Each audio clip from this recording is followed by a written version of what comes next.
다니엘서 특강 세 번째 70일에 대하여 다니엘서 9장 24절로 27절입니다.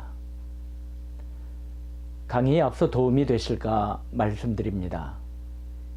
김성철 목사의 성경인은 현재 내용을 세 가지로 분류해 놓았습니다. 하나는 일반적인 설교 말씀인 오늘의 만나, 하나는 계시록 특강, 하나는 다니엘서 특강입니다.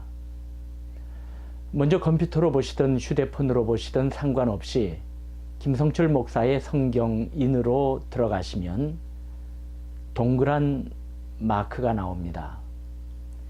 이를 클릭 혹은 터치하시면 윗부분에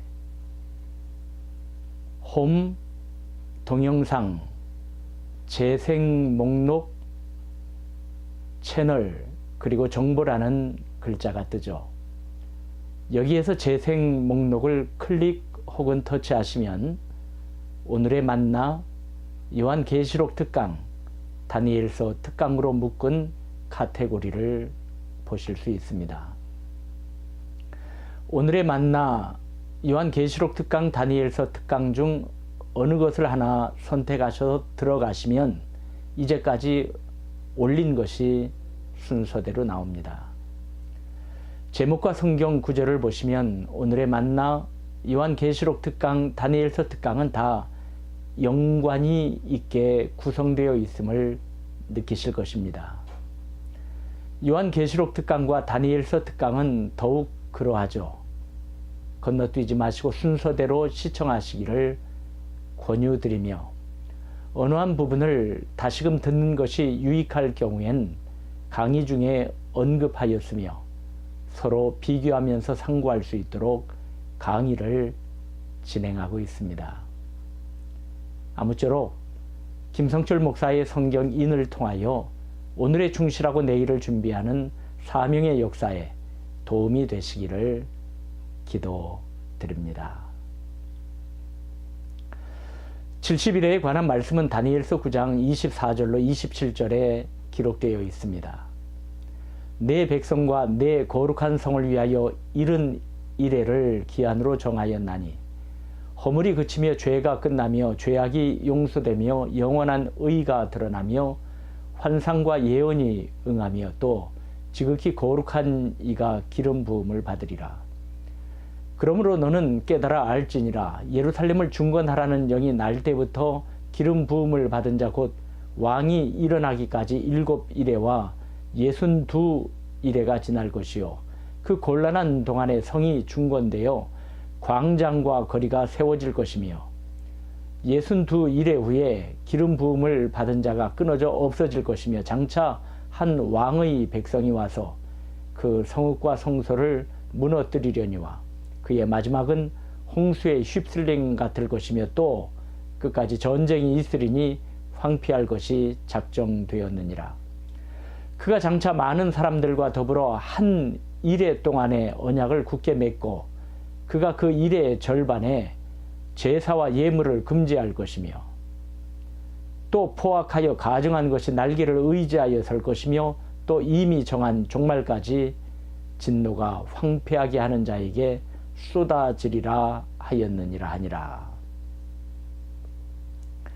이상이 70일에 관한 말씀이죠. 다니엘 선지자가 유다 포로들의 해방의 날을 소망하며 기도하며 성경을 펴놓고 그 횟수를 생각하고 있었습니다. 다니엘서 9장 1절 2절이죠.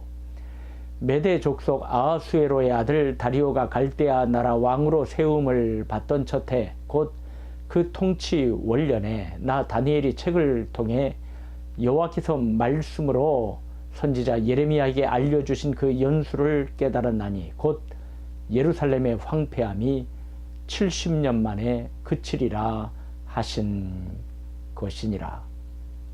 그것은 70해였습니다. 예레미야 25장 11절로 13절이죠. 이 모든 땅이 폐허가 되어 놀랄 일이 될 것이며 이 민족들은 70년 동안 바벨론의 왕을 섬기리라. 여호와의 말씀이니라. 70년이 끝나면 내가 바벨론의 왕과 그의 나라와 갈대아인의 땅을 그 죄악으로 말미암아 벌하여 영원히 폐허가 되게 하되 내가 그 땅을 향하여 선언한 바 곧 예레미야가 모든 민족을 향하여 예언하고 이 책에 기록한 나의 모든 말을 그 땅에 임하게 하리라.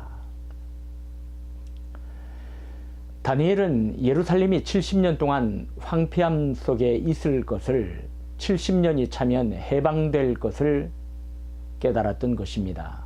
이때가 메대 족속 사람으로서 아하수에로의 아들 다리오가 갈대아 나라의 왕이 된 첫 해의 일이었습니다. 다니엘은 이제 유다 나라가 바벨론에서 해방될 기약이 찼음을 알고 금식하며 하나님께 자신과 결의의 죄를 고백하였는데 그 기도가 얼마나 간절했는가는 다니엘서 9장 19절을 보면 짐작할 수 있습니다. 주여 들으소서, 주여 용서하소서, 주여 귀를 기울이시고 행하소서, 지체하지 마옵소서. 나의 하나님이여 주 자신을 위하여 하시옵소서. 이는 주의 성과 주의 백성이 주의 이름으로 일컫는 바 됨이니이다. 하나님께서는 이 같은 기도의 사람 다니엘에게 응답을 주셨는데 가브리엘 천사를 급히 그에게 보내어 주셨습니다. 보실까요? 다니엘서 9장 21절로 23절이죠. 곧 내가 기도할 때에 이전에 환상 중에 본 그 사람 가브리엘이 빨리 날아서 저녁 제사를 드릴 때쯤에 내게 이르더니 내게 가르치며 내게 말하여 이르되 다니엘아 내가 이제 내게 지혜와 총명을 주려고 왔느니라. 곧 내가 기도를 시작할 즈음에 명령이 내렸으므로 이제 내가 내게 알리러 왔느니라. 너는 크게 은총을 입은 자라. 그런즉 너는 이 일을 생각하고 그 환상을 깨달을지니라. 가브리엘은 하나님의 보좌 앞에 서 있는 천사들 중에 하나일 것입니다. 그 역할은 구약 성경에서는 계시와 환상을 깨닫게 하며 지혜와 총명을 주기도 하였고 신약 성경에서 계시의 전달자이며 확신을 주는 자로 세례 요한의 아버지 사가랴에게 나타나 요한의 출생을 알리고 주님의 모친 마리아에게는 예수님의 잉태 소식을 알려주었습니다. 가브리엘은 그를 보내신 하나님의 은혜롭고 권능 있는 뜻을 계시하는 사자로 이해되었습니다. 하나님께서 다니엘에게 가브리엘 천사를 보내신 이유는 하나님의 오묘하신 계획을 깨닫게 하시길 원하셨기 때문이지요. 하나님의 오묘하신 계획이 바로 70일의 계시입니다. 70일의 계시는 다니엘의 기도의 응답이었고 그가 기도를 시작한 즉시 주신 응답이었던 것입니다. 새 번역으로 24절로 27절까지의 말씀을 보겠습니다. 하나님께서 너의 백성과 거룩한 도성에 이른 일의 기한을 정하셨다. 이 기간이 지나가야 반역이 그치고 죄가 끝나고 속죄가 이루어지고 하나님의 영원한 의를 세우시고 환상에서 보이신 것과 예언의 말씀을 이루시고 가장 거룩한 곳에 기름을 부으며 거룩하게 구별하실 것이다. 그러므로 너는 다음과 같은 사실을 깨달아 알아야 한다. 예루살렘을 보수하고 재건하라는 말씀이 내린 때로부터 기름을 부어서 세운 왕이 오기까지는 7일회가 지나갈 것이다. 그리고 62일회 동안 예루살렘이 재건되어서 거리와 성곽이 완성될 것이나 이 기간은 괴로운 기간이 일 것이다. 62일회가 지난 다음에 기름을 부어서 세운 왕이 부당하게 살해되고 아무도 그의 임무를 이어받지 못할 것이다. 한 통치자의 군대가 침략해 들어와서 성읍과 성전을 파괴할 것이다. 홍수가 침몰되듯 성읍이 종말을 맞을 것이다. 피할 수 없는 전쟁이 끝까지 계속되어 성읍이 황폐하게 될 것이다. 침략하여 들어온 그 통치자는 뭇 백성과 더불어 한 일해 동안에 굳은 언약을 맺을 것이다. 그리고 한 일에 반이 지날 때에 그 통치자는 희생 제사와 예물 드리는 일을 금할 것이다. 그 대신에 성전의 가장 높은 곳에 흉측한 우상을 세울 것인데 그것을 거기에 세운 사람이 하나님이 정하신 끝날을 맞이할 때까지 그것이 거기에서 있을 것이다. 유다 나라와 유다 민족의 앞날을 궁금해하고 해방되어 온전한 나라가 세워지는 날을 손꼽아 기다리는 다니엘에게 하나님께서는 유다 민족과 나라의 앞날뿐 아니라 세계 역사의 미래와 종국을 가브리엘 천사를 통하여 알려준 것이 70일의 계시의 내용이 되겠습니다. 이 70일의 계시를 예수님께서는 감람산 강화에서 인용하시고 계십니다. 공동 번역 개정판으로 보겠어요. 마태복음 24장 15절이죠. 그러므로 너희는 예언자 다니엘이 말한 대로 황폐의 상징인 흉측한 우상이 거룩한 곳에 선 것을 보게 될 것이다. 독자는 알아들어라. 자, 예수님께서는 이러이러한 사건과 과정을 거친 후에 인자가 오는 것을 보리라고 감람산에서 말씀하셨습니다. 예수님의 재림을 초점으로 하여 세계 역사의 흐름을 알 때 오늘의 과정을 담담히 소망 가운데 맞이할 수 있습니다.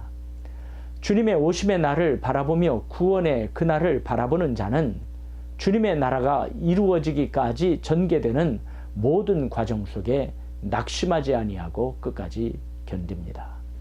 그날을 바라보기에 그날에 가장 큰 관심이 있기에 모든 것을 극복할 수 있고 이길 수 있고 그 과정 속에 바른 선택을 하며 믿음으로 살 수 있는 것입니다.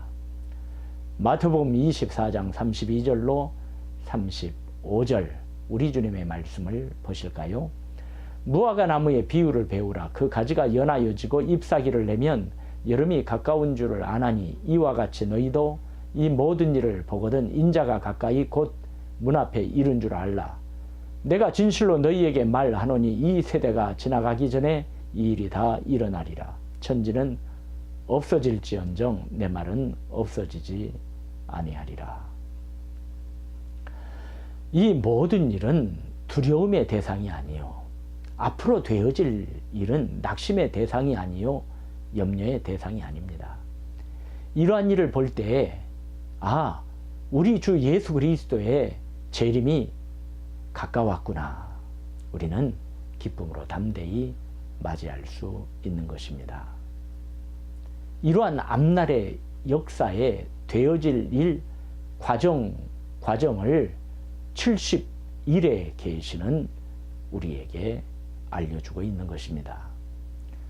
그럼 70일의 계시는 누구를 위하여 주셨는가 하는 것입니다. 이 계시의 말씀은 유다 민족뿐 아니라 모든 하나님의 자녀들에게 주어진 말씀으로서 험난한 이 세상을 살아가는 성도들에게 위로와 안위를 주십니다. 느부갓네살의 꿈에 나타난 신상을 보십시오. 하나님께서는 그의 꿈을 통하여 유다 민족을 뛰어넘어 세계의 역사와 앞으로 전개될 인류의 미래에 관하여 말씀하시며 우리 주 예수 그리스도께서 재림하심으로 이루실 하나님의 나라를 알려주시지 않았습니까? 다니엘서 특강 첫 번째, 두 번째를 참조하세요. 70일의 계시도 유다 민족에만 국한된 것이 아니라 사랑하는 하나님의 백성들 모두에게 주신 것입니다. 바로 우리들에게 주신 것이란 말입니다. 자, 나머지 부분은 다니엘서 특강 네 번째 시간에 계속해서 강의하겠습니다.